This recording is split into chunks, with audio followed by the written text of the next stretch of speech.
नायब मोहन ने किससे ली भाजपा की सुपारी? एक के बाद एक कारनामे खड़ी कर रहे भाजपा की हार की बुलंद नींव। सरकार व संगठन के मोर्चे पर दोनों ही साबित हो रहे अपरिपक्व। मुख्यमंत्री नायब सिंह सैनी व भाजपा प्रदेश अध्यक्ष मोहन लाल बड़ौली के एक के बाद एक कारनामे चुनावी प्रदेश हरियाणा के लोगों के बीच चर्चा का विषय बन रहे हैं। पिछले कुछ दिनों से लगातार हो रही इनकी बयानबाजी से इनके राजनीतिक रूप से अपरिपक्व होने का खुलासा होता है।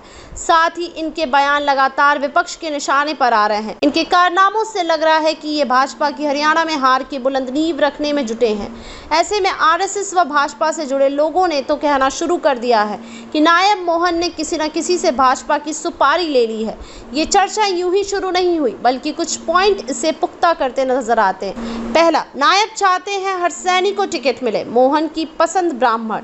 विधानसभा चुनाव को लेकर टिकट बंटवारा शुरू हुआ तो नायब सिंह सैनी ने हर उस सैनिक को टिकट देने की वकालत की जो किसी न किसी हलके में एक्टिव था। ऐसे में मोहन लाल भी पीछे रहने वाले नहीं थे। उन्होंने भी हर उस ब्राह्मण के लिए जोर लगाना शुरू कर दिया जिस किसी का भी नाम सामने आ रहा था। भाजपा के अंदर ही लोगों ने यह तक कहना शुरू कर दिया था कि अब सैनी व ब्राह्मण के अलावा अन्य लोगों को कुछ अलग तरीके से ही देखा जाने लगा है।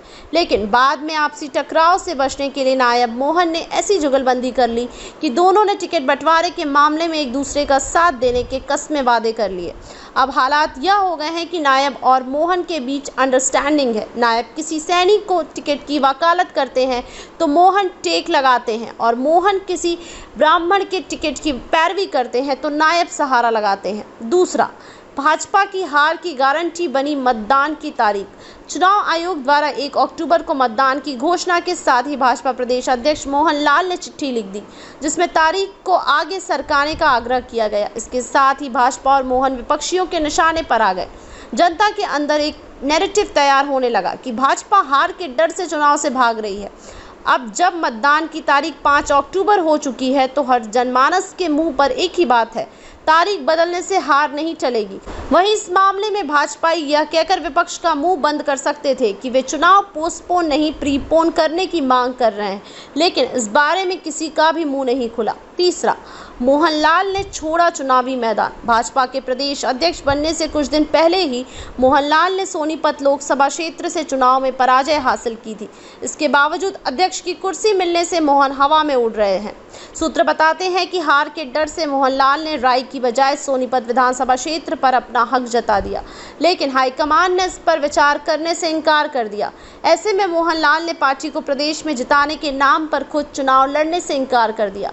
इस कदम से जनता के बीच मैसेज साफ गया। प्रदेश अध्यक्ष का हार की संभावना के कारण मैदान छोड़ना कई अन्य विधानसभा क्षेत्रों पर भी असर डालेगा। चौथा, नायब का हल्का बना सिरदर्द। मुख्यमंत्री नायब सैनी फिलहाल करनाल से विधायक हैं, लेकिन प्रदेश अध्यक्ष मोहन लाल ने ऐलान कर दिया है कि सैनी लाडवा से चुनाव लड़ेंगे। इसके कुछ घंटे बाद ही सैनी ने कह दिया कि वे करनाल से चुनाव लड़ेंगे। दोनों के इन विरोधाभासी बयानों से हर कोई सकते में है।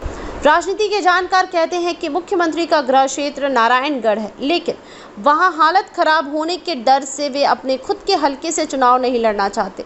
इस बार भाजपा की हालत अपेक्षाकृत कमजोर है, और जब मुख्यमंत्री को ही अपनी जीत की गारंटी कहीं से नहीं मिल रही है तो फिर बाकी का क्या होगा। शाह के आगमन की सूचना क्यों फैलाई? जिंद की रैली में आने के लिए गृह मंत्री अमित शाह ने स्वीकृति दी ही नहीं थी, ना ही उनके संभावित कार्यक्रम में जिंद आगमन शामिल था। लेकिन नायब सिंह सैनी व मोहन लाल की जानकारी में लाते हुए इस रैली में अमित शाह के आगमन की बात फैलाई गई। यह बात अलग है कि रैली स्थल पर ना तो गृह मंत्री के प्रोटोकॉल के हिसाब से तैयारी थी, ना ही सुरक्षा इंतजाम थे, ना किसी होर्डिंग पर शाह को विशेष ध्यान दिया गया था, ना ही किसी भी तरह के ड्यूटी पास जारी करने का प्रोसेस अमल में लाया गया। लेकिन शाह के आगमन की सूचना भाजपा को फायदा पहुंचाने की बजाय नुकसान कर गई। अब शाह के न आने से जनता के बीच मैसेज जा रहा है कि भाजपा हरियाणा। धन्यवाद।